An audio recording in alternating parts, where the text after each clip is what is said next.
Billy Kutu, Stanley Cup winner, the only player in NHL history banned for life because of what happened on the ice. His name disappeared from record books, highlight reels, and anniversary celebrations. But in 1927, everything changed for him. Founded in 1917, the NHL is in its 108th season. Thousands of players have worn the jersey, lifted the cup, and become legends. But there are names the league never mentions anymore. Players whose careers ended in handcuffs, courtrooms, and federal prison. Stories so dark that teams pretend these men never existed. Today we're opening the vault on every player the NHL wants you to forget. Let's start with number 24, Tom Lysiak. He was a solid center for the Chicago Blackhawks, putting up decent numbers through the late 70s and early 80s. Nothing spectacular, but reliable. Then, on October 30th, 1983, Lysiak lost his mind during a faceoff. The linesman Ron Foyt dropped the puck, and Lysiak didn't like the call, so he stuck his leg out and deliberately tripped the official. Foyt went down hard. The league had just created a new rule about abusing officials, and Lysiak became the test case. 20-game suspension, automatic. The Players Association tried to appeal, but it failed. At the time, it was one of the longest suspensions ever handed out. The message was clear: touch an official and your season is over. Lysiak came back after those 20 games, but his reputation was shot. Teams didn't want a player who couldn't control himself around the refs. He played 2 more seasons and disappeared. The Blackhawks don't talk about him anymore. Number 23 brings us to Don Murdoch. This kid was supposed to be the next big thing for the New York Rangers. As a rookie in 1976, he scored 32 goals and looked like a future superstar. Fans loved him. Management was building around him. Everything was perfect. Then came December 1977. Murdoch got caught at Toronto Airport with cocaine in his pocket. Back then, the NHL had zero tolerance for drug offenses. The league suspended him for the entire 1978-79 season, though they later reduced it to 40 games after he went through rehab. Murdoch came back that January and even played in the 1979 Cup final with the Rangers. But the damage was done. The goals dried up, the confidence vanished, and teams started passing him around like a bad contract. He bounced through Edmonton and Detroit before leaving the NHL in 1982. 6 years, that's all he got. The Rangers had their next great scorer, and then they didn't. All because of what customs agents found in his pocket one night in Toronto. Player number 22 is Sprague Cleghorn. Now this one goes way back to the 1920s, but the story is so wild it needs telling. Cleghorn was a defenseman who won 3 Stanley Cups and made the Hall of Fame. Sounds great, right? Except he was also the most violent player of his era, maybe ever. In 1922, he started a brawl against the Ottawa Senators that left 3 players injured. The next year, he hit a player so hard with his stick that criminal charges were filed. Cleghorn went to court, got convicted, and had to pay a fine. Think about that for a second. This was 1923, and they were already charging NHL players with assault. Teams wanted him for his skill, but feared what he might do next. Other players actively tried to get him banned from the league. The NHL includes him in the Hall of Fame, but you'll never see his highlights during intermission. They don't make tribute videos for players who spent as much time in court as on the ice. Number 21 takes us to Bob Probert. Everyone knows Probert as one of the toughest enforcers ever, but fewer know about March 1989. Probert was crossing from Canada back into Detroit when U.S. Customs decided to search him. They found cocaine hidden in his underwear. The arrest made headlines everywhere. Here was one of hockey's biggest stars getting busted at the border with drugs. Probert went to federal prison for 3 months. The NHL suspended him indefinitely. Even when he got reinstated, he couldn't travel to Canada for years because of immigration issue. Think about that. A Red Wings player who couldn't play in Canadian arenas. The team had to leave him home for road trips to Toronto, Montreal, everywhere north of the border. Detroit later won the 1997 and 1998 Cups after moving on from Probert. Earlier, he was barred from traveling to Canada until his privileges were restored on December 7, 1992. Probert kept playing into the late 90s, but his career was never the same. He died in 2010 at age 45, and while people remember the fighter, the league doesn't talk much about the convict. Player 20 is Babe Pratt. In January 1946, this Toronto Maple Leafs defenseman and former Hart Trophy winner got caught doing something that would seem normal today, but was unforgivable back then. He bet on hockey games. The league found out Pratt had been placing bets on NHL games, though supposedly never against his own team. League president Red Dutton suspended him immediately. This was huge news. Pratt was a star player, and gambling was the ultimate sin in professional sports. After 2 weeks and a public apology, they let him back with a warning that next time meant a lifetime ban. Pratt finished his career quietly, but his case set the precedent. The NHL would not tolerate gambling, period. Today, with betting ads all over the boards and partnerships with sportsbooks, Pratt's suspension seems almost quaint. But in 1946, it nearly ended his career and definitely tarnished his legacy. Now we get to number 19, and this is where things get darker. Don Gallinger and Billy Taylor. I'm counting them as one because their stories are identical. Both were NHL centers in the 1940s, Gallinger with Boston and Taylor with the Rangers. In March 1948, the league discovered both players had been betting on games, including their own. But unlike Pratt, they'd gone further. Evidence showed they were working with gamblers, possibly even trying to fix games. NHL President Clarence Campbell didn't mess around. Both players got lifetime bans. Not suspensions, not fines. Lifetime bans. They were done. For 22 years, Gallinger and Taylor were exiled from hockey. The NHL finally reinstated them in 1970. But by then, they were middle-aged men whose careers were ancient history. No team was signing a 45-year-old who hadn't played in 2 decades. Their names disappeared from conversations about that era's best players. The league had made its point. Gamble on games, lose everything. Number 18 brings us to 1969 and one of the most brutal incidents in NHL history. Ted Green of the Boston Bruins and Wayne Mackey of the St. Louis Blues got into what started as a normal hockey fight during a preseason game. Then Mackey swung his stick and caught Green in the head. Green's skull fractured. He nearly died on the ice.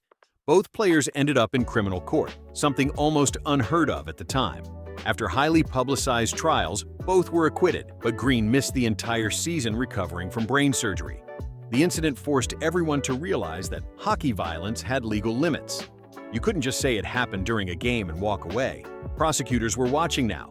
The footage of that stick swing is brutal, and you'll never see it in any NHL promotional material. Green came back and won a Stanley Cup. Mackey played until he was diagnosed with brain cancer in December 1972. He died on May 12, 1974 at 29. Neither player is remembered for their skills anymore, just for that one terrible moment that ended up in court. Player 17 is Dave Forbes. In January 1975, Forbes was playing for the Boston Bruins when he got into it with Henry Boucher of the Minnesota North Stars. Forbes hit Boucher in the face with the butt end of his stick, fracturing Boucher's eye socket. Boucher needed surgery and never fully recovered his vision. But here's where it gets serious. Prosecutors in Minnesota charged Forbes with aggravated assault with a weapon. This became the first criminal trial of an NHL player in the United States for something that happened during a game. The trial was huge news. They had a jury, witnesses, everything. Forbes testified that it was just part of hockey, but prosecutors argued that deliberately attacking someone's face with a stick went way beyond the game. The jury couldn't reach a verdict, so Forbes walked free, but his reputation was destroyed. He played one more season and disappeared. The league doesn't mention him anymore, and Boucher's career was basically over from the injury. Number 16, Dan Maloney. Just like Forbes, Maloney found himself in criminal court for on-ice violence. In November 1975, while playing for the Detroit Red Wings, Maloney attacked Toronto's Brian Glennie. But this wasn't just a fight. Maloney grabbed Glennie from behind and repeatedly slammed his head into the ice. Glennie was unconscious, had to be carried off on a stretcher. Ontario police charged Maloney with assault, causing bodily harm. The case went through the courts for months. In June 1976, Maloney was acquitted, but the damage to his reputation was permanent. The Red Wings traded him soon after, and while he kept playing, everyone knew him as the guy who got arrested for what he did on the ice. The NHL started realizing they had a problem when players kept ending up in courtrooms. Player 15 takes us to December 23, 1979, at Madison Square Garden. The Boston Bruins were playing the Rangers when everything exploded. A Rangers fan reached over the glass and hit Boston's Stan Jonathan, then grabbed his stick. That's when Terry O'Reilly, the Bruins captain, completely lost it. O'Reilly climbed the glass and went into the stands. Mike Milbury followed him. So did Peter McNabb. Suddenly you had NHL players fighting fans in the crowd. Milbury grabbed a fan's shoe and started hitting him with it. The whole thing was chaos. Police got involved, arrests were made, and the footage went everywhere. The NHL suspended O'Reilly for 8 games, Milbury and McNabb for 6 each. The incident helped prompt rinks to install higher glass around the boards. The Bruins don't exactly celebrate that night in their team history. Milbury became a broadcaster after retiring, but that shoe incident follows him everywhere. You mention his name and people think of him beating a fan with a shoe, not his 754 games as a player. Now we reach number 14, and this one is heavy. Craig MacTavish was a young player with the Boston Bruins in January 1984 when he went out drinking. He got behind the wheel drunk and crashed into another car. A 26-year-old woman died. MacTavish was charged with vehicular homicide and driving under the influence. He pleaded guilty and got sentenced to 1 year in jail. An NHL player went to prison for killing someone. When MacTavish got out, the Bruins had already let him go, but Edmonton picked him up. He won 4 Stanley Cups with the Oilers, became a coach, became a general manager. He had this whole successful second career, but that woman's death hangs over everything. The NHL rarely highlights it. When they show Oilers dynasty highlights, they skip over why MacTavish joined the team in 1985. He was in jail before that. Player 13, Dino Ciccarelli, Hall of Fame career, over 600 goals, one of the best scorers of the 1980s. But on January 6, 1988, Ciccarelli did something that landed him in jail. During a game between his Minnesota North Stars and the Toronto Maple Leafs, Ciccarelli hit Luke Richardson with his stick and then punched him repeatedly while Richardson was down. Toronto police were watching and decided they'd seen enough. They arrested Ciccarelli the next day and charged him with assault. The trial was quick. Ciccarelli pleaded guilty, and the judge sentenced him to 1 day in jail plus a fine. He served his day and went back to playing. But think about that. An NHL star spent a day behind bars for what he did during a game. The conviction stayed on his record. When Ciccarelli went into the Hall of Fame, they talked about his goals, not his criminal record. But it's there. The only Hall of Famer who went to jail for on-ice violence, as far as records show. Number 12 brings us to the modern era with Marty McSorley. On February 21, 2000, McSorley was playing for the Boston Bruins against Vancouver. With just seconds left in the game, McSorley skated up behind Donald Brashear and swung his stick like a baseball bat, hitting Brashear in the head. Brashear collapsed, had a seizure on the ice, and suffered a severe concussion. The footage is horrifying. Vancouver police charged McSorley with assault with a weapon. The trial happened that October. They showed the video in court, brought in witnesses, the whole thing.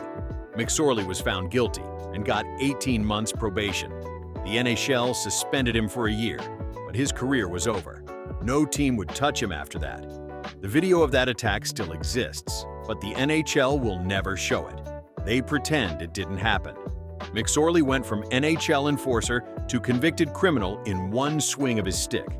Player 11 is where things get even more serious. Todd Bertuzzi was a star forward for the Vancouver Canucks, an all-star, one of the best power forwards in the game.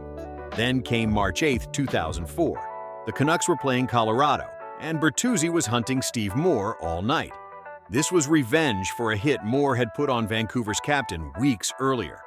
Bertuzzi finally caught Moore from behind, grabbed his jersey, and sucker punched him in the side of the head. Moore collapsed face first into the ice with Bertuzzi landing on top of him. Then more players piled on. Moore's neck fractured in 3 places. He had a severe concussion, facial cuts, and nerve damage. His career ended that night at age 25. Bertuzzi was charged with assault causing bodily harm in Canadian criminal court. He pleaded guilty and got probation plus community service.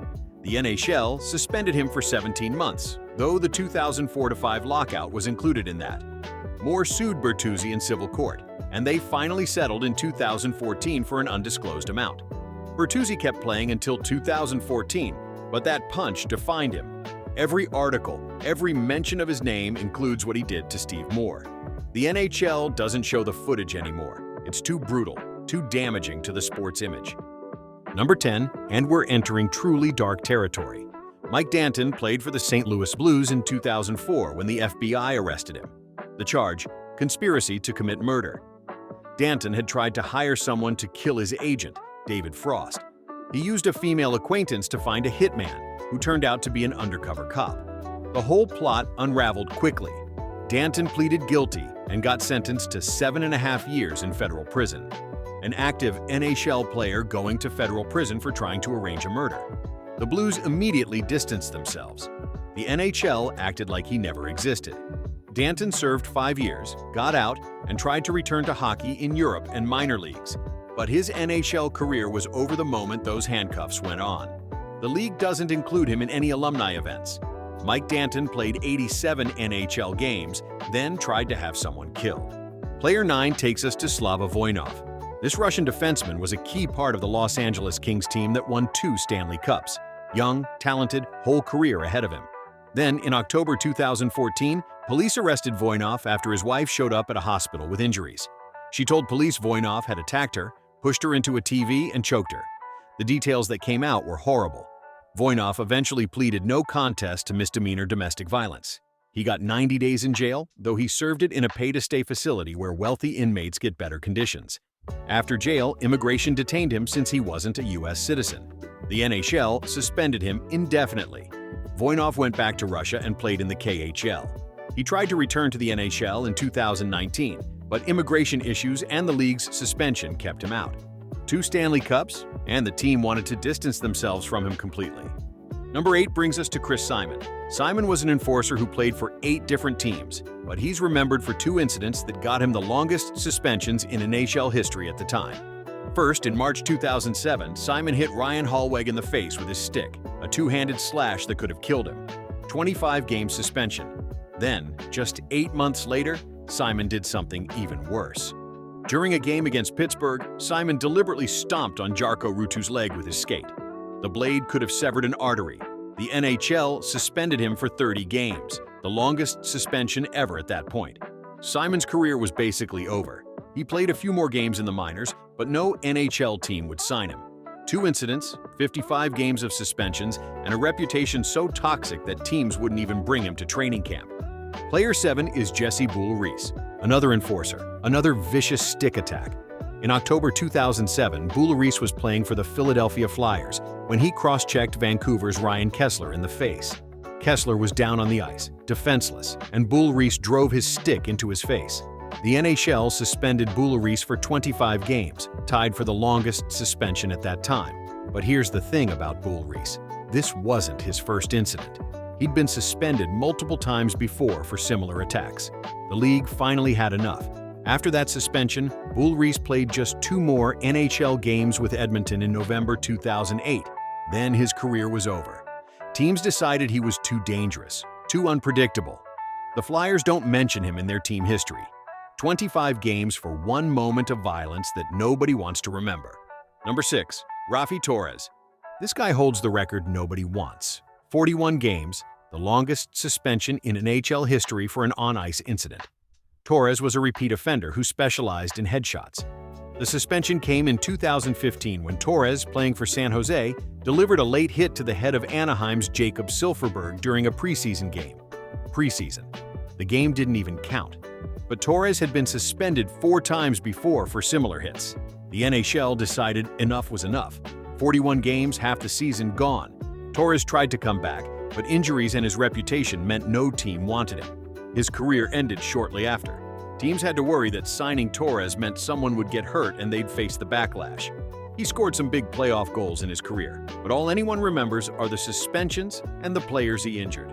Player 5 takes us somewhere even darker. Billy Tibbets made the NHL despite being a registered sex offender. He pleaded guilty in 1994 for a 1992 offense he committed at age 17. He was required to register as a sex offender. Somehow, he still made it to the NHL in 2000 with the Pittsburgh Penguins. When the media found out about his past, it became a massive controversy. How was a registered sex offender playing in the NHL? Tibbets got traded to Philadelphia, then briefly played for the Rangers, but the controversy followed him everywhere. He had to notify local authorities whenever the team traveled, register in different states, follow curfews and restrictions. Fans protested outside arenas. Parents didn't want him near their kids at team events. His NHL career lasted just 82 games over 3 seasons. Teams couldn't handle the public relations nightmare. Number 4, Mark Bell. This one shows how off-ice crimes can destroy everything. Bell was a forward for the San Jose Sharks, making good money, living the NHL dream.